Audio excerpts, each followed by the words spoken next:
स्वागत है आप सभी का आवाज़ इंडिया टीवी के मेहता संवाद इस कार्यक्रम में। आज एक बहुत ही महत्वपूर्ण विषय पर हम संवाद करने जा रहे हैं। मेरे सामने इस वक्त आनंदराज अंबेडकर जी बैठे हैं, जो कि बाबा साहब अंबेडकर के पोते हैं और साथ ही रिपब्लिकन सेना के अध्यक्ष भी हैं। 25 जून 2016 बाबा साहब अंबेडकर के नाम पर जो अंबेडकर भवन दादर में है, बहुत ही खेद के साथ कहना पड़ रहा है कि जो दादर में था उसे तोड़ा गया, वो भी आधी रात को 2:30-3 बजे के दरमियान। काफ़ी सारे लोग, पूरे भारत में जितने भी बाबा साहब अंबेडकर को मानने वाले लोग हैं, जो पूरी अंबेडकराइट जनता है, उन सभी की भावनाओं को बहुत गहरी ठेस पहुंची है यहाँ पर। इसी सिलसिले में क्या क्या हुआ, किस तरह से हुआ, तो हम बात करने जा रहे हैं आनंदराज सर से। तो आइए बात की शुरुआत करते हैं मेहता संवाद इस कार्यक्रम में। सर बहुत बहुत स्वागत है। जय भीम सर। सर सबसे पहले तो मैं यही पूछना चाहूँगी कि क्या क्या हुआ 25 जून को आधी रात में। देखिए, यहाँ जो हुआ वो बहुत दर्दनाक हादसा था। मेरी ज़िंदगी का सबसे बड़ा दर्दनाक हादसा मैंने आज तक देखा हुआ, वो मेरे हिसाब से ये हो सकता है जी। क्योंकि 25 को 3:15 साढ़े 3 बजे मुझे फ़ोन आया कि अंबेडकर भवन तोड़ा जा रहा है और यहाँ 500-600 गुंडा मौजूद है, बाउंसर्स, और दादर स्टेशन से लेके पूरे रास्ते में वो बाउंसर्स बाइक्स और गाड़ियाँ लेके घूम रहे हैं। किसी को वो ये जो गोकुलदास पास्ता लेने जहाँ हमारा अंबेडकर भवन है जी। उधर किसी को अंदर जाने को अलाउ नहीं कर रहे हैं और पूरा एक ऐसा माहौल बनाया गया है कि बड़ा टेंशन है। बढ़िया यहाँ फॉकलर नाम की जो बड़ी क्रेन आती है और बुलडोज़र ऐसे सब लेके आए हुए हैं और अंबेडकर भवन तोड़ा जा रहा है जी। ये बात सुनने के बाद तुरंत ही मैं, आपको कब पता चला कि ऐसा कुछ वही हो रहा है? टेलीफोन से 3:30 बजे 3:15 से 3:30 बजे का मुझे फ़ोन आया जी। और मैं इमीडिएट कपड़े चढ़ाए और यहाँ से सीधा उठ के नायगांव पुलिस स्टेशन, जिसको भोईवाड़ा पुलिस स्टेशन बोलते हैं, वहाँ मैं चला गया। वहाँ जो इंचार्ज थे उनको बोला कि मेरी इमीडिएट, तब तक मैंने और जाते समय मैंने और सभी कार्यकर्ताओं को फ़ोन किए जो गहरी नींद पे, हाँ कोई नहीं, 2-4 तब तक मैंने नायगांव वगैरह के कार्यकर्ता को टेलीफोन के 2-4 जन तभी तक जमा हुए थे। मेरा ड्राइवर भी वहाँ पहुँचा था। हम लोग 3-4 जन ही थे और अंदर जाने के बाद मैंने बताया मेरा नाम ऐसा ऐसा, मुझे इमीडिएट यहाँ से ये FIR नहीं, एक मुझे भी इधर क्या चल रहा है, इतना बड़ा माहौल हो रहा है, इतना मैं सपने भी सोच नहीं सकता था। इसके लिए पहले तो मेरी एक फिरियाद ले लो। तो वो टाइम पास करने लगा, नहीं आप बैठो, हमारी DCP आ रही है, अब ये यहाँ कोई नहीं है। तो मैं बोला मेरे को DCP का नंबर दीजिएगा, मैं बात करता हूँ, अगर होगा तो उनसे डायरेक्ट बोलता हूँ कि ऐसा ऐसा हो रहा है, आप वहाँ चले। अपडेट्स मिल रहे थे कि यहाँ क्या हो रहा है उस वक्त? नहीं, क्योंकि यहाँ कोई नहीं था। इसके लिए एग्जैक्टली क्या चल रहा है, मगर जो व्यक्ति ने मेरे को फ़ोन करके बताया था वो व्यक्ति भी यहाँ से तुरंत भाग गई थी और इसके लिए उसको भी यहाँ क्या चल रहा है वो मालूम नहीं था। तो इसके लिए मगर कुछ तो हंगामा हो रहा है, वो तो उस व्यक्ति की बातों से पता चला था। इसके लिए मैं पुलिस को बोला था मेरी फिरियाद दर्ज करिए और आपका जो पुलिस की वैन है वो लेके आप चले जाइए। मगर उन्होंने वहाँ काफ़ी समय तक DCP आ रही करके 10-15 मिनट गंवाए। फिर DCP आ गई, उसको मैंने बताया ऐसा ऐसा हो रहा है, आप तुरंत चले जाइए, हम लोग की ये फिरियाद है, हम लोग को भी वहाँ जाने के लिए मिस जिन्होंने फ़ोन किया आप मत जाइए ऐसे बोल रहे हैं। तो आप तब तक ये सब होने तक और 15-20 मिनट जाने के बाद तब तक लोगों तक ये इन्फॉर्मेशन जाती रही। 20-25 में 4 बजे तक वो ये हुए, 20-25 से ज़्यादा ही लोग जब वहाँ पुलिस स्टेशन जमा हुए, मतलब ज़्यादा लोग नहीं थे। हाँ, अभी इतने समय किसको ध्यान में भी नहीं था कि ऐसा कुछ हो सकता है। कि अंबेडकरी जनता जब सोई थी तब उसका फायदा उठाया। सर जैसे आपने शुरुआत में शब्द इस्तेमाल किया था हादसा, लेकिन नहीं कह सकते कि हादसा है, क्योंकि इतने लोग अगर आए हैं, बुलडोजर है, काफी सारे लोग हैं, तो ये कोई हादसा नहीं था, ये प्री प्लान था। वो तो बात सही है, मगर ये प्री प्लान ऐसे में कोई सोच नहीं सकता था तो कि ऐसा आपको कोई हो आइडिया सकता थी है। ऐसा कुछ होने वाला है? नहीं, अगर आइडिया होती तो ज़िंदगी में ये यहाँ नज़दीक भी नहीं घूम सकती थी। इतना मैं बोला, आज चैलेंज के साथ बताता हूँ, आज जी। अगर वो सच्चे बाप के हो गए तो यहाँ वापस आके दिखाए सर मैं पुलिस को। हाँ, इतने बार इतना मैं बता नोटिस की सकता बात हूँ। हम सुन रहे हैं कि नोटिस था कि 24 तारीख को तोड़ने वाले हैं। नहीं, ऐसा कुछ नहीं। मैं आपको बताना चाहता हूँ सर उस कि नोटिस यहाँ की कुछ कॉपीज भी नहीं, देखी थी तो वो एक मिनट में बताता हूँ कि नोटिस 354 की लगाई गई थी जी वो भी गलत तरीके से लगाई गई थी कि ये आप देख रहे हैं अभी तोड़ने के बाद भी हम लोग इस यहाँ ही बैठे हैं जो अम्बेडकर भवन है, जहाँ थोड़ा बहुत वहाँ टूटा हुआ है, इतना पोकलेन और जेसीबी लगा के 2 घंटा तोड़ने के बावजूद भी वो टूटा नहीं है। मैं वो कितना मजबूत है आप समझ सकते हैं। तो वो 354 की जिन्होंने नोटिस लगाई थी, जिस बीएमसी अधिकारी ने नोटिस लगाई थी उसकी इंक्वायरी चालू है, क्योंकि नोटिस लगाने की जो तरीके होते हैं कि खुद बीएमसी ऑफिसर ने आके यहाँ चेक करना चाहिए था, स्ट्रक्चरल इंजीनियर, और फिर उन्होंने 1 महीना 4 जून को नोटिस लगाई। उसके बाद 1 महीना ग्रेस पीरियड दिया जाता है कि आपका स्ट्रक्चरल इंजीनियर लगा के ये जो है संबंधित वो सही है कि नहीं, उसका आप हम लोग को जो बीएमसी के पैनल ऑडिटर है वो बीएमसी के पैनल ऑडिटर से आप स्ट्रक्चरल इंजीनियर से इसका सब जो इमारत है उसका वैल्यूएशन कीजिए, मिस ये कीजिए, स्ट्रक्चर ऑडिट नहीं ऑडिट और टेस्टिंग कीजिए और वो रिपोर्ट कीजिए। और वो रिपोर्ट हम लोग ने नहीं, वो जो ओरिजिनल ट्रस्टी है, इसमें ओरिजिनल ट्रस्टी चेयरमैन आसवारी करके है और उनके साथ जो 7 ट्रस्टी है उन्होंने वो करवा के ली। और वो तो टेस्टिंग हुआ था? हाँ, नहीं वो नहीं, सुनो, वो टेस्टिंग उन्होंने करवाया था और वो टेस्ट रिपोर्ट 24 तारीख को बीएमसी के एफ साउथ वार्ड में दर्ज की थी। वैसे वो उनको मिली है, उसका स्टैम्प वगैरह सभी है। और ये देने के बाद उसमें वो स्ट्रक्चरल ऑडिटर ने कि ये बिल्डिंग पूरी मजबूत है, कुछ कॉलम के प्लास्टर वगैरह गए थे। ये कौन से तारीख को हुआ था ऑडिट? ये तो पहले हुआ था, ऑडिट होता है फिर उसको रिपोर्ट बनाने पड़ते हैं उनको। मतलब ऑडिट में ये क्लियर था कि बिल्डिंग मजबूत है, बिल्डिंग मजबूत है, कुछ प्लास्टर वगैरह खराब हुई है, किसको रिपेयर करनी। ये 1990 में पूरी हुई थी? नहीं 97 से 90 में? नहीं 1975 के पहले कंप्लीट हुई थी ये बिल्डिंग जी। तो इसके लिए वो ऑडिट रिपोर्ट भी उधर सबमिट हुआ और ये ऑडिट रिपोर्ट सबमिट होने के बाद जी जो तोतिया ट्रस्टी खुद को मानने रहे उन्होंने ये ज़बरदस्ती बिल्डिंग तोड़ने का काम किया है, क्योंकि इससे क्या होता है कि अगर वो स्ट्रक्चरल ऑडिट का रिपोर्ट जाता है और बिल्डिंग अगर मजबूत है तो फिर तोड़ने का सवाल नहीं आता है। ओके सर, कुछ चीज़ें हमने सुनी थी कि पहले टेस्टिंग करने नहीं दी गई, लोगों ने अंदर आने नहीं दिया, टेस्टिंग जब करना चाहते हैं, इस बात में कितनी सत्यता है या कितना झूठ है?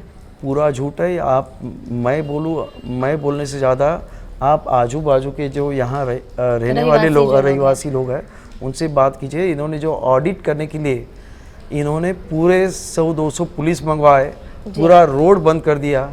हम लोग को लग रहा था कि वो दिन कुछ यहाँ हादसा होने वाला है। और फिर बड़ी मशीन लाई थी, जो मशीन हम लोग इसको लगाते हैं बोरिंग के लिए, पानी का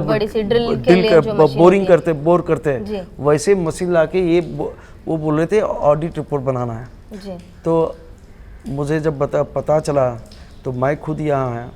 फिर हम लोग ने यहाँ के पुलिस, सीनियर पुलिस और डीसीपी सभी को बुला के लिया और उनको बोला कि जो चल रहा है ये बिल्डिंग तोड़ने की कोशिश है।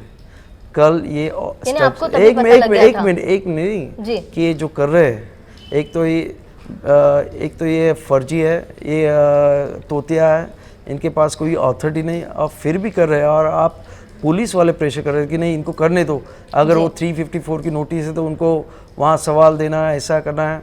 वो पुलिस वाले हमें रिक्वेस्ट कर रहे थे तो हम बोले आप कहते हैं तो हम लोग करवा भी देते हैं, मगर आप उसका पूरा वीडियो शूटिंग कीजिए। अगर कल उसके पहले आगरी पाड़ा में एक बिल्डिंग कुछ ऐसे ही करते समय गिरी थी बम्बई में, टेस्टिंग के वक्त, टेस्टिंग नहीं कुछ कर रहे थे, बीएमसी का काम कर रहे थे और बिल्डिंग गिरी थी। तो मैं बोला आज ये टेस्टिंग करें, कल परसों बिल्डिंग गिरेगी, क्योंकि इतनी बड़ी ये मशीन कभी ये स्ट्रक्चरल टेस्टिंग के लिए लगाते हुए मैंने ज़िंदगी में नहीं देखी है। अगर कुछ गिरती है बिल्डिंग वगैरह तो आप सब उसमें अंदर जाएंगे। तो आप एक कीजिए। फिर उन्होंने उनके जो एक जो स्ट्रक्चरल ऑडिटर लाया था, एक्चुअली वो सब मैनेज हुई टीम थी, फिर उससे लिखवा के लिया उसमें पुलिस। government नहीं सुनो, officials थे या सिर्फ कोई नहीं, trustees? प्राइवेट थे, Okay. प्राइवेट स्ट्रक्चरल ऑडिटर उस वक्त कोई ट्रस्टीज प्रेजेंट थे? और स्ट्रक्चर वो जो तोतेया ट्रस्टी हम लोग बोल रहे हैं वो प्रेजेंट थे। जी। तो 7 उनसे लोग। सुनो, 7 लोग नहीं 2-4 थे, तो वो सभी को फिर उनका वीडियो शूटिंग किया गया और जी। पुलिस ने वो सब करते समय वो स्ट्रक्चरल ऑडिटर से लिखवा लिया, अगर ये बिल्डिंग को कुछ धोखा होता है और कुछ गिरती है तो तेरी रिस्पॉन्सिबिलिटी होगी। ऐसा पूरा डिटेल में वो ऑडिट हुआ और उसमें कोई गड़बड़ नहीं हुई। खाली इतना ही हुआ, पहले हम लोग ने करने नहीं दिया कि जिस तरीके मशीन यूज़ की, फिर वो आदमी ने भी उसको जब पता सर, चला, यहाँ पर नहीं एक मिनट सर, ब्रेक का एक वक्त होता है यहाँ पर। अब तक हमने सुना कि 25 जून 2016 को क्या वारदात हुई यहाँ पर। अगले सेगमेंट में हम सुनेंगे कि कैसे भावनाएं जुड़ी थी अंबेडकर भवन से, क्या है अंबेडकर भवन का इतिहास। लेकिन लेते हैं यहाँ पर एक छोटा सा ब्रेक। कहा गया है कि उनका खुद का इंटरेस्ट है, वो हड़पना चाहते हैं ये जगह। उनको कैसे नहीं, उनको सुनो, जो संगीन आरोप लगाए हैं उनमें से मैं आपसे एक एक करके जवाब लेना चाहूंगी।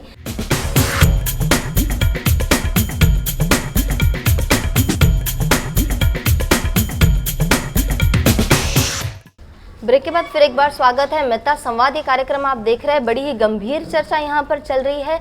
25 जून को अंबेडकर भवन तोड़ा गया। हमने जाना कि कैसे कैसे ये प्रोसेस हुआ, कैसे टेस्टिंग करवाई गई, किस तरह से कुछ फर्जी है ऐसा सर ने कहा है। लेकिन अंबेडकर भवन की क्या महत्ता है, कितना महत्व था अंबेडकर भवन को, ये हम लोगों से पूछेंगे। लोगों से तो काफ़ी चीज़ें हमने जानी है, क्योंकि देखा है कि मॉब किस तरह से रास्ते पर उतरा अंबेडकर भवन के विषय में, क्यों दुखी हुई अंबेडकरी जनता। तो इसका जवाब हम लेते हैं आनंदराज सर से। सर, पूरे देश में अंबेडकरी जनता दुखी है और सबको लग रहा है कि अंबेडकर भवन, जो कि हम इसे हेरिटेज मानते हैं, एक महत्वपूर्ण जगह जो बाबा साहब के नाम से जुड़ी है, उसको तोड़ा गया। लेकिन क्या महत्वपूर्ण जगहें थी यहाँ पर, क्या क्या चीज़ें होती थी, क्योंकि इस बारे में कई आरोप भी लगाए गए हैं, कुछ गलत चीज़ें भी कही गई है, तो क्या वो गलत है? देखिए, ये मैं आपसे पूछना चाहूँगी। पहले मैं आपको बताना चाहता हूँ कि जो बुद्धभूषण प्रिंटिंग प्रेस जो आपने देखा होगा, तोड़ा होगा, उसका और अंबेडकर भवन का कोई मतलब नहीं था। ना तो उसको कोई 354 की नोटिस थी, और वो बाबा साहब अंबेडकर के वावर से वो पुनीत हुई एक चीज़ थी। लोगों के लिए वो एक श्रद्धा स्थान था। उसके ऊपर हथौड़ा गिरा, उसके लिए लोगों में बहुत एक बेचैनी है, बहुत आक्रोश है।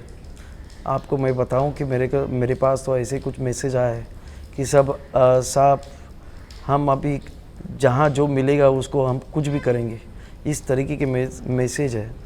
तो लोगों में इतना प्रतिशोध अभी उनके मन में है।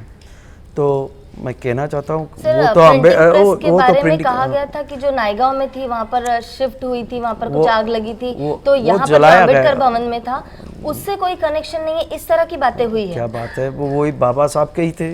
वो भी प्रिंटिंग प्रेस बाबा साहब का था, ये भी बाबा साहब का। ये क्या अलग से मशीनरी वगैरह सब, और बाबा साहब ने वो बिल्डिंग बनाई थी प्रिंटिंग प्रेस के लिए, और वो उनके सुपुत्र को दी थी। बाबा साहब के चरित्र में अगर आप धनंजय कीर साहब का, नहीं तो जो खिरमोड़े साहब का चरित्र है, उसमें बाबा साहब ने खुद कहा है कि मैं मेरे पुत्र को प्रिंटिंग प्रेस, और बाबा साहब को एक ये थे नेफ्यू थे, मिस हम लोग मराठी में जिसको पुत्रना बोलते हैं, वो मुकुंद राव जी, उनके लिए सिद्धार्थ कॉलेज का कैंटीन, ऐसे बाबा साहब ने दोनों का। सर, एक पूछना चाहूँगी आपसे, कई आरोप ऐसे लगाए गए हैं कि बाबा साहब ने कुछ पत्र लिखा था अपने बेटे को कि जगह हड़प हो रही है, कुछ सिंधी लोगों ने दुकानें खोली है यहाँ पर, जो कि गलत है।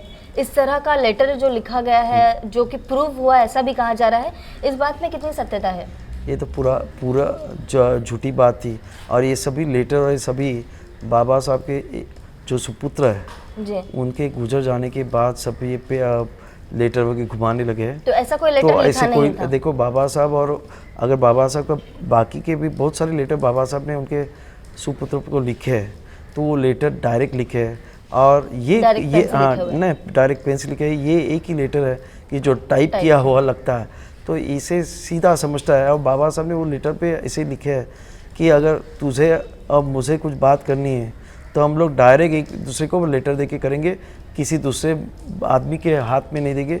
अभी ये बोलते उपशाम को दिए, फिर दादा साहब गायकवाड़ को दिए, फिर उन्होंने और किसको दिया, और फिर इधर भैया साहब अम्बेडकर को हम लोग दिए वगैरह।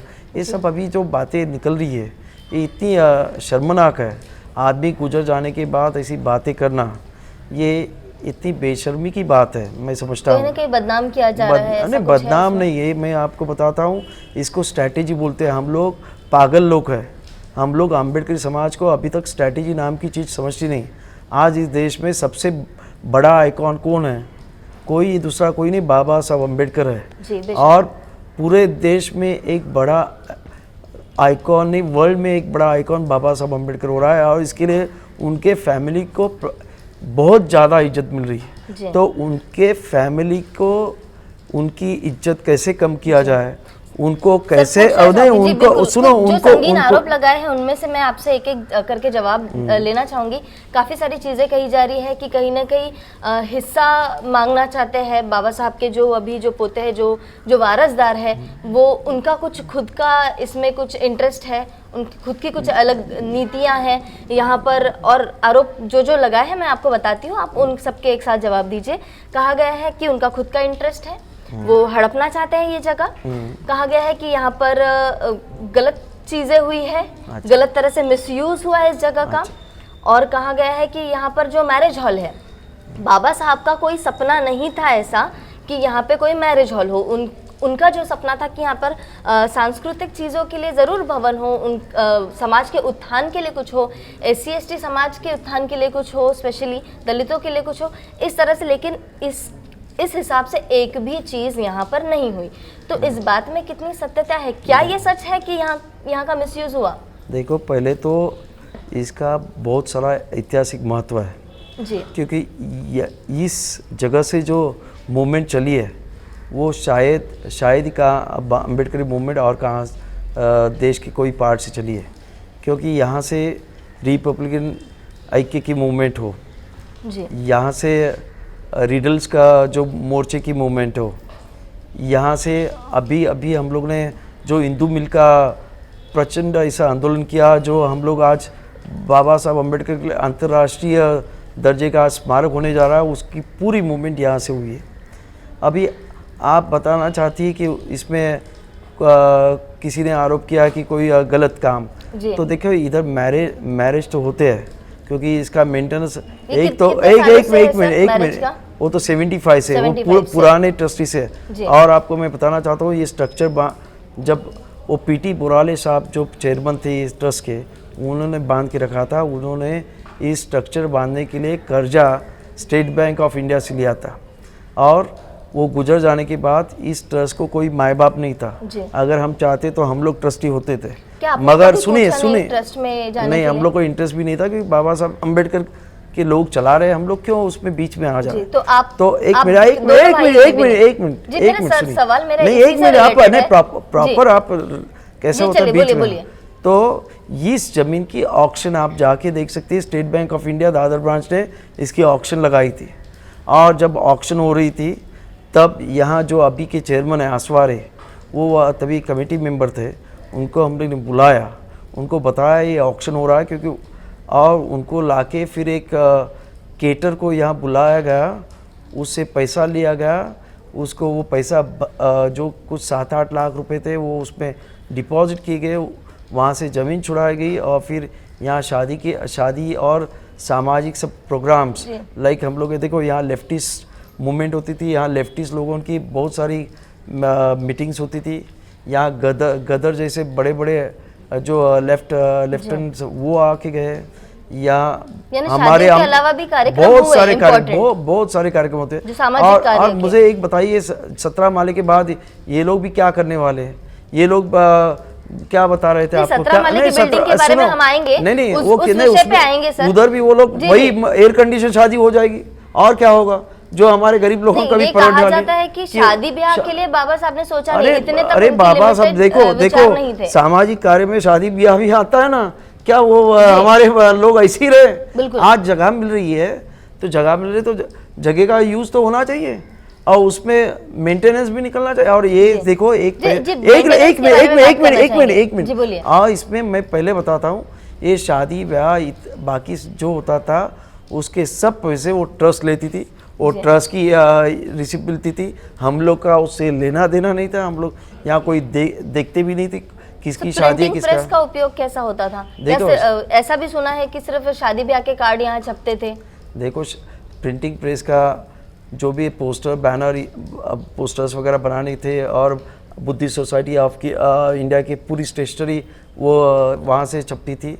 और देखिए वो ज़्यादा करके हम बाबा साहब अम्बेडकर की मशीनरी मेंटेन करना, ओल्ड मशीनरी, अभी आपको मालूम है टेक्नोलॉजी काफ़ी बदल चुकी है, मगर वो ओल्ड टेक्नोलॉजी जतन करके वो एक बाबा साहब अम्बेडकर के हाथ लगी हुई है चीज़ है, उसको एक अलग से वैल्यू है।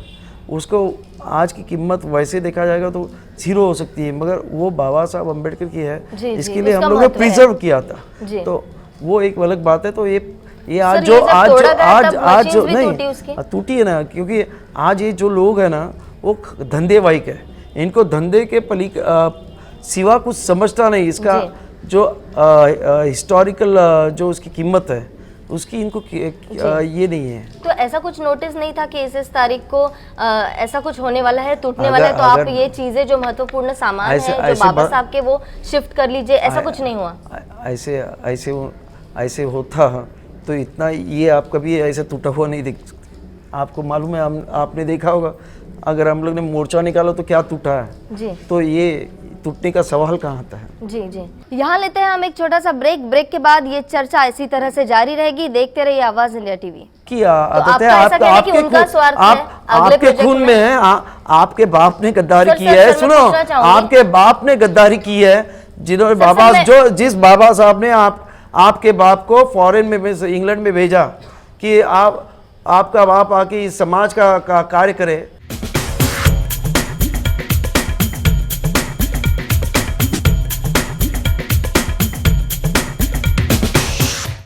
मेहता संवाद ये कार्यक्रम आप देख रहे हैं जिसमें चर्चा फिलहाल हो रही है अंबेडकर भवन जो तोड़ा गया, और उसके बाद जो हमने कई दिनों तक 2-4 दिन कंटिन्यू देखा कि काफ़ी सारे लोग हैं यहाँ सड़कों पर उतरे हैं, यहाँ पर रास्ता बंद किया गया, दूसरे दिन वर्री बंद हुई थी। सर बाकी पूरे महाराष्ट्र बंद हुआ है ऐसा समझिए, क्योंकि पूरे नांदेड़, परभणी और सभी जगह, अमरावती से लेके सभी जगह। तो इस वक्त कितने लोग सपोर्ट में है कि अंबेडकर भवन नहीं टूटना चाहिए था और यहाँ पर कोई 17 मंजिला बिल्डिंग नहीं चाहिए? मैं तो समझता हूँ। सर क्यों नहीं चाहिए ये भी पूछना चाहूंगी। देखिए पहले तो यहाँ हो या जहाँ भी हो, देखिए अंबेडकर भवन बनाने के लिए सरकार से और एक ज़मीन ले सकते हैं, क्योंकि ये खुद सरकारी ऑफिसर है और वहाँ जितना बड़ा चाहिए 17 क्या 27 माले का अंबेडकर भवन बनाएंगे, उसे किसको आपत्ति नहीं है। मगर इस ज़मीन को बाबा साहब अम्बेडकर ने लेके 1-1 रुपया 2-2 रुपया लोगों को लिया है, और फिर ये इधर बाबा साहब अम्बेडकर की स्मृति है, यहाँ से एक अलग मूवमेंट चली है। यहाँ एक हिस्टोरिकल प्लेस है। कहा गया है कि जर्जर हो गई थी अभी तो मैंने आपको बताया, मैंने आपको मैंने बताया। तो अगर देखो जी जर्जर होती है ना, तो यहाँ वर्ल्ड में ऐसी कितनी चीजें 100-200 साल प्रिजर्व की गई है। अब बॉडी प्रिजर्व की है हमने, देखी है वो अपनी यहाँ गोवा में हम तो ये, और ये तो झूठा सरासरा ये है, क्योंकि जो स्ट्रक्चर ऑडिटर ने रिपोर्ट दिया वो भी इनके खिलाफ है कि ये बिल्डिंग काफ़ी मजबूत है। आप देख रही इतने ताकत वाली मशीन लाके भी ये थोड़ा सा भाग तोड़ सके। ये 95% तो साबुत है। हम लोग आज इधर बैठे हैं, हाँ 5% भी टूटा नहीं होगा मेरे हिसाब से। प्रेस की भी उतनी वैसी ही हालत है, 5% टूटा है और उसमें मशीनरी एक्सपोज हुई है, उसके ऊपर वो डेब्रिस गिरा है। यही दिक्कत है, नहीं तो वैसे तो इन लोग तोड़ नहीं सकते। तो सर इस वक्त आपके साथ पूरे भारत की अम्बेडकरी जनता जुड़ी है, क्योंकि ये भी कहा जा रहा है कि सब लोग नहीं है साथ में, बाकी लोग आज भी नहीं मैं बताना चाहता हूँ कि इसके हमारे साथ आज पूरी भारत की नहीं तो वर्ल्ड की है। मेरे को लंदन से फ़ोन आया, मेरे को यूएसए से फ़ोन आया। ये कैसा हुआ? क्योंकि ये सभी न्यूज़ पूरे वर्ल्ड में फैल गई है, भारत के हर कोने से। अभी आप आने के पहले तेलंगाना से फ़ोन आया, साहब ऐसा व्हाट इज़ हैपन है। ये सब हो रहा है क्योंकि ये सभी न्यूज़ स्प्रेड हो रही है, लोगों को शॉक लग रहा है। उसमें एक मुझे ये हो रहा है कि लोग ऐसे बोले कि हमारे लोग ऐसे कैसे कर सकते हैं, जी, तो जी। मैं उनको सवाल वही मेरा यही है, क्योंकि अगर कुछ ऐसा होता है कि दलित समाज का जो बड़ी चीजें हैं इनसे, या किसी एक व्यक्ति को भी अगर कुछ हो तो हम एट्रोसिटी का इस्तेमाल कर सकते हैं, लेकिन यहाँ पर ऐसा हो गया जिसको मराठी में कहा जाता है कि दात पण आपले आणि ओठ पण आपले। तो ऐसे वक्त में हम क्या कर सकते हैं? मैडम ये देखिए, बड़ी साजिश है, ये बड़ा षड्यंत्र है। आज देश में बाबा साहब अम्बेडकर इतना बड़ा नहीं, वर्ल्ड में कोई आइकॉन नहीं, और इसकी वजह से पूरे बाबा साहब अम्बेडकर की 125वीं जयंती आज पूरे वर्ल्ड में सेलिब्रेट हो गई है जी। और बाबा साहब अम्बेडकर का महत्व इतना बढ़ रहा है, और उसके लिए सर एक चीज पूछना चाहूंगी आपको कि ऐसे वक्त जो दलित समाज के और भी बड़े बड़े जो नेता हैं, क्या उनका सपोर्ट मिल रहा है? जैसे रामदास आठवले जी हो, कवाड़े जी हो, उनका क्या मत है इस पर?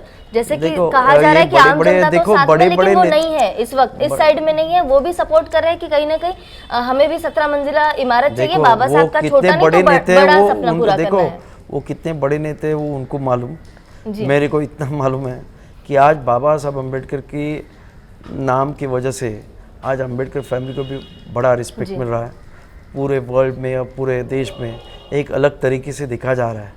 और इसीलिए और सुनिए, वो जाने दीजिए, आरोप करने वाले देखो, कुत्ता भुगता है, हाथी चलता है, उसके लिए हम लोग कोई मतलब नहीं रखते। मैं इस देश में अगर आप समझते हैं और कुछ हमारे लोगों को कुछ समझाना चाहते हैं तो मैं आपको बताना चाहता हूँ कि इस देश में आज जो लोग यह सत्ता पे बैठे, उनको एक पता है कि अभी बाबा साहब अम्बेडकर युग आने की शुरुआत हुई है, बाबा साहब की 125वीं जयंती, और ये लाने के लिए सक्षम कौन है?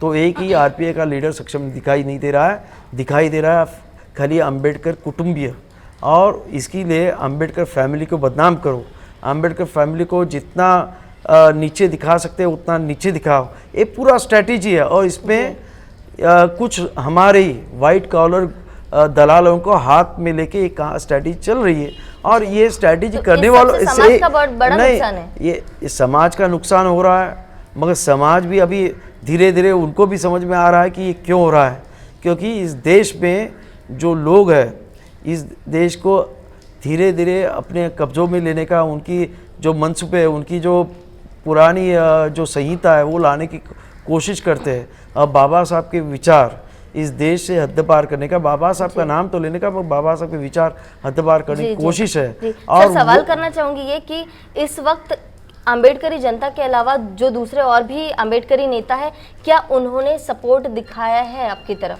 देखो क्या कहना है उनका? हम लोग उन्होंने क्या कहा है कि हम आपके साथ नहीं, हम लोग नेताओं के सपोर्ट के पीछे नहीं, क्योंकि मैं अम्बेडकर नेताओं से ज़्यादा मैं अम्बेडकर समाज को ज़्यादा ध्यान देता हूँ, अम्बेडकर राइट्स को ज़्यादा ध्यान देता हूँ, क्योंकि वो वही अम्बेडकर राइट्स क्रांति कर सकते हैं, ऐसी मेरी पूरी ये भावना है। और इसीलिए आज पूरा अम्बेडकरी समाज, अम्बेडकर राइट्स हमारे साथ है, और इसीलिए मुझे पूरा विश्वास है कि इस जंग को हम जीत के रहेंगे। सर एक बार प्रेजेंटेशन मार्च में दिखाया गया था 17 मंजिला बिल्डिंग की, तब बताया गया था कि यहाँ पर ये प्लान सक्सेसफुल करने की कोशिश है, ऐसा कुछ हुआ था क्या? वो प्रेजेंटेशन के बारे में मुझे तो कुछ दिखाई नहीं दिया, और एक तो ऐसे तोतिया ट्रस्टी के साथ हम लोग को बैठने का पेपर में भी आया था इस बारे में। देखो पेपर में बहुत कुछ आते रहता है, उलट सुलट बहुत कुछ आता है, उस पर कितना लोगों ने ध्यान देना चाहिए वो हर एक की अपनी ये होती है। जो नहीं सर, बात ये है कि पेपर में अगर आया है, यानी लोगों को पता था कि ऐसा कुछ प्लान होने जा रहा है, यहाँ पर तोड़ने वाले हैं, तो क्या पहले से सब सजग रहकर नहीं प्रिजर्व कर पाते थे बिल्डिंग? देखो ये सब करने वाले अभी तक आपको बताऊं ना शेड्यूल 1 है, ना प्रॉपर्टी का कार्ड में उनका नाम है। ऐसे समय आपको बताना चाहता हूँ, अगर ट्रस्ट का कोई आदमी अगर बैंक में भी जाके अगर बैंक अकाउंट खोलता है ना, तो उसको शेड्यूल 1 की कॉपी लगती है, उसमें उसका नाम लगता है। आज यहाँ इनका नाम बिना कुछ होते हुए उनको ये सब जो दिया है, मैं बोल रहे कि सरकार ने हमें 60 करोड़ देने की वायदा किया है, बाकी हम लोग सब कर रहे हैं। तो इसके पीछे मैं जो आपको बताया कि इसके पीछे इनके जो धनी है, जो मराठी में बोलते बोलविता धनी, तो वो अलग है, और वो आप लोग समझना चाहिए, अम्बेडकर समाज ने समझना चाहिए। ये बड़ा षड्यंत्र है, और इसीलिए ये अभी तक देखो आप आज इलीगल समझो, यहाँ इलीगल सब झोपड़े हो गए, कुछ हो गए, तो उसको भी कानूनी एक तो उसको निकालने के लिए कोर्ट में जाके उसको निकालने की ऑर्डर लेके आनी पड़ती है, नहीं तो फिर उसके साथ एग्रीमेंट करके उसके साथ कुछ करना पड़ता है। ये तो सरासर ज्यादती है और अभी तक पुलिस एक्शन नहीं हो रही है, तो इससे आप समझ सकती है इसके पीछे कौन हो सकता है। सर अभी एक पूछना चाहूंगी कि अब आधी जगह टूट चुकी है, नहीं, काफी आधी सारा नहीं, नुकसान हो चुका है, 5-10% हुआ है जी। तो अब अगला स्टेप क्या होगा? क्या इसको वापस से जैसा था वैसा बनाया जैसा जाएगा होगा, या जो प्लान जो पास हुआ है कह रहे हैं क्या वो बनेगा? यहाँ पर लोगों की इच्छा के अनुसार जैसा है वैसा बनाया जाएगा। कि लोग आपने देखा होगा लोगों की कितनी तीव्र भावना थी, हमने मोर्चा निकाला, शांति से मोर्चा निकालना चाहते थे, मगर लोगों ने अपनी ताकत दिखाई, अपना उद्रेक दिखाया, और इसके वजह से लोगों की जो इच्छा है उनके मन में जो है कि अंबेडकर भवन की जतन हो जाए, तो वो लोगों की इच्छा ही अंतिम इच्छा होगी, ये मैं बताना चाहता हूँ। सर अंत में एक चीज़ बस आपसे फिर एक बार सुनना चाहूँगी, मैंने पहले भी आपको पूछा था कि जैसे काफ़ी बार कहा जाता है कि अंबेडकर फैमिली में खुद में एकता नहीं है, लेकिन इस विषय को लेकर एकता है तो कहीं उनका स्वार्थ है क्या, ये पूछा जाता है। मैंने पहले भी पूछा था, तो मैं चाहूँगी कि एक बार फिर आप बताइए इस बारे में। इसमें स्वार्थ होने की क्या बात है? हम तो चाहते थे कि खाली प्रिंटिंग प्रेस प्रिजर्व हो, और तो कुछ नहीं चाहते थे। हम लोग तो कभी ट्रस्टी पे घुसना भी नहीं चाहे। हम लोग चाहते तो अभी जो बातें कर रहे हैं कि हमें गुंड वगैरह कहते हैं, तो ये उसके पहले सुनो हमें, तो अगर हमको चाहते तो वो हम लोग गुंडागर्दी करके उनको जबरदस्ती सिग्नेचर लेके भी दे सकते हैं ना, अगर गुंडा ही है तो ये कौन सी बड़ी बात थी। तो अगर हम लोग को चाहते तो कुछ भी कर सकते थे मैडम, मगर हम लोग को देखो बाबा साहब अम्बेडकर आज भी इस देश में इतनी नाम पे उनके नाम पे प्रॉपर्टीज़ है, उसको हम लोग ने क्लेम किया है, तो ये प्रॉपर्टी के लिए क्या क्लेम करेंगे? तो ये जो हमारे जो भिखारी जो ट्रस्टीज है जो आज बिल्डर के पीछे और कमीशन खा रहे हैं, अब स्काई वॉक में कितना कमीशन खा उसका रिपोर्ट मेरे पास आ रहा है सब, ये तो इनको बोलना है वो ये आपकी आदत है, आपके खून में है। आपके बाप ने गद्दारी की है, सुनो आपके बाप ने गद्दारी की है, जिन्होंने जिस बाबा साहब ने आपके बाप को फॉरेन में इंग्लैंड में भेजा कि आपका बाप आके इस समाज का कार्य करे, मगर बाद में वो 16 जन में से 15 जन ने गद्दारी की, एक ही जन जो बैरिस्टर खोबरागढ़े समाज के लिए काम किए, उस गद्दार आपका गद्दार तो आपका और ये कहना है कि उस जैसे उन्होंने क्लेम किया था कि अगर ये बिल्डिंग ऐसे रखी जाए तो आपका स्वार्थ है क्या? आपका ये मानना है कि अगर वो सर पूरा सुन लीजिए सर मेरा सवाल कुछ और है, इसमें कुछ लेते हैं जी, इसमें आपने वो क्लियर किया सर, आपने वो क्लियर किया। मेरा अगला सवाल है क्या आपका ऐसा कहना है कि अगर 17 मंजिला बिल्डिंग बनती है तो उनका कहीं कुछ स्वार्थ है? सीधा है, 17 मंजिल बिल्डिंग में पहला तो एक सभी कॉन्ट्रैक्टर से लेके सभी और ऊपर जो ऑडिटोरियम वगैरह जो बातें कर रही है वो सब उन लोग को ऑडिटोरियम में क्या होगा, उसमें भी शादी होगी, उसमें भी मीटिंग्स होगी, सभी होगा। उसमें विपश्यना सेंटर का कुछ प्लान है, एक विपश्यना सेंटर हो गया, वुमेन एम्पावरमेंट, स्किल डेवलपमेंट, ऐसे कई सारी चीजें हमने पढ़ी है जो बातें करने में बहुत अच्छी लगती है, एक्चुअली एग्जीक्यूट करना बड़ी बात है। और जो होगा तभी आपको आज यहाँ एक मिनट सुनिए जरा, यहाँ आज महाराष्ट्र से कोई भी गरीब से गरीब अम्बेडकराइट्स इधर आता है, केम में टाटा में उसका पेशेंट होता है तो वहाँ जाता है, वो बच्चे को नहीं तो जो फैमिली को दिखाता है, यहाँ आके सोता है उसकी फैमिली, कोई इसको ये नहीं करता, तकलीफ नहीं देती है। वो जो फ्रीनेस है, एक सवाल पूछना चाहूंगी, वो कभी उनको मिल सकता है? 17 माले की बिल्डिंग में उसको अंदर भी अम्बेडकराइट्स को कोई अंदर भी लेगा, वहाँ वॉचमैन हो गए हकाल देंगे, उनको कोई पहचानेगा भी नहीं, कौन अम्बेडकर ये पूछेंगे जी, ये कहाँ से आया इसे पूछेंगे जी सभी को। सर अंत में एक सवाल पूछूंगी कि अगर वो ही प्लान अगर हित के लिए है समाज के, तो क्या किसी और जगह अगर होता है और अंबेडकर भवन जो हेरिटेज है हम सबके लिए, पूरी अंबेडकरी जनता के लिए, उसे अगर सहेज के वही प्लान कहीं और अगर एग्जीक्यूट होता है तो क्या कोई दिक्कत है? हमें तो दिक्कत नहीं, और गवर्नमेंट से जगह लीजिए, और मैं तो वही बोला स्टार्टिंग में 17 नहीं 27 माले का अम्बेडकर भवन बनाइए, उसमें आपके जो भी है विपश्यना सेंटर से लेके जो बनाना है वो बनाइए। भाई इधर आज बाबा साहब अम्बेडकर का कोई भी महाराष्ट्र नहीं, देश से दिल्ली वगैरह से भी आते हैं लोग, और यहाँ पूरे बस से बस आके रात भर सोते हैं, कोई ऑब्जेक्शन नहीं लेता और कोई उनसे मांगता भी नहीं कुछ। उनको ऐसा लगता है कि ये 6 दिसंबर को लाखों लोग आते हैं, आधे शिवाजी पार्क में सोते हैं, आधे इधर सोते हैं। जी बिल्कुल कोई ऑब्जेक्शन नहीं था। तो ये बहुत-बहुत ये धन्यवाद लोगों सर, को क्या आपने है, इतना जो इसके वक्त लिए दिया। अपने अपनापन है इसमें जी। कि लोगों में अपनापन क्यों है। अगर ये अगर बिजनेस माइंडेड कुछ चलाते थे ना तो लोग कोई साथ नहीं देते, कोई रास्ते पे नहीं उतरता, कोई अपने ऊपर केस नहीं करवा के लेता। आज लोग जो क्रोधित है उसका कारण ये है कि आज इसके वजह से कि लोगों को अपना एक ऐसा लग रहा है कि हमारे घर का हिस्सा टूटा है, इसके लिए आज लोग क्रोधित है। जी सर, बहुत बहुत धन्यवाद, आपने जय कई भीम, सारी आप- बातें बताई। जी, अंत में सिर्फ इतना ही कहना चाहूँगी कि अगर कोई प्यार से जय भीम भी बोल दे तो पूरी अम्बेडकर वादियों की भावनाएं उससे जुड़ जाती है। ये तो अम्बेडकर भवन था जिसके टूटने पर सच में पूरी अम्बेडकराइट जनता कहीं ना कहीं आहत हुई है और दुखी हुई है और साथ ही आक्रोश में है। आगे इस चीज़ का क्या होगा, क्या यहाँ पर 17 मंजिला अम्बेडकर भवन बनेगा या जो पुराना हेरिटेज है उसको सहेजा जाएगा, वो तो देखने वाली बात है। वो तो वक्त के साथ पता चलेगा, देखते हैं आगे क्या होता है। लेकिन फिलहाल इस शो को यहीं पर समाप्त करते हैं। बहुत बहुत धन्यवाद।